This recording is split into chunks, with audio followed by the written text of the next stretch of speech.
ఇప్పుడు ఇండియా ప్రజలందరూ కూడా మంచి చెడు అని ఆలోచిస్తూ ఉంటాం. సో మనం ఏదైనా ఒక స్టెప్ తీసుకోవాలన్నా కానీ పెద్ద స్థాయిలో ఇలాగే ఉంటుంది. బట్ వాళ్ళు చంపు లేకపోతే చచ్చిపోదాం అన్నట్లు ఉంటారు. సో అసలు మరి ఇది వాళ్ళు చేసిన కాల్పులకి మనం ప్రతీకారంగా ఇదొకటి మా శక్తి చాలా పెద్దదని చూపించాం. బట్ అసలు ఇది ఎటు వెళ్తుంది ఇంకొంచెం డెప్త్గా చెప్పాలంటే ఏం చెప్తారు? పాకిస్తాన్ భారతదేశం మీద టెర్రరిజం 1986 నుంచి జేఎండ్కేలో చేస్తుంది.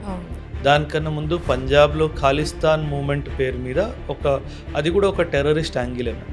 అది ఖాలిస్తాన్ మూమెంట్లో పాకిస్తాన్ ఫెయిల్ అయింది కాబట్టి వాళ్ళు జమ్మూ అండ్ కాశ్మీర్కి వాళ్ళ అటెన్షన్ని షిఫ్ట్ చేసి ఇండియా మీద గత 39 సంవత్సరాల నుంచి ఇండియా మీద టెర్రరిస్ట్ అటాక్స్ చేస్తున్నారు.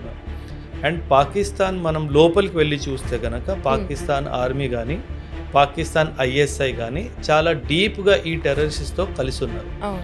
మీరు చెప్తే నమ్మరు మ్యామ్, వెధవలు ఇప్పుడు మొన్న జరిగిన ఎయిర్ రేడ్స్లో మౌలానా మసూద్ అజర్ అని చెప్పి జైషే మొహమ్మద్కి చీఫ్, ఆయన టెర్రరిస్ట్ సంఘటనకి చీఫ్.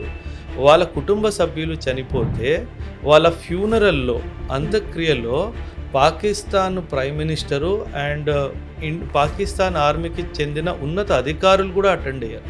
అంటే వాళ్ళు ఒక చాలా క్లియర్ మెసేజ్ ఏమిస్తున్నారు ప్రపంచానికి ఏంటంటే మేము టెర్రరిజంని సపోర్ట్ చేస్తాము అన్న మెసేజ్ ఇస్తున్నారు. కాబట్టి మనం ఈ అవకాశాన్ని వదులుకోకుండా పాకిస్తాన్ నిజరూపం ఏదైతే ఉందో యావత్ ప్రపంచానికి మనం చూపించే మన బాధ్యత మనకుంది.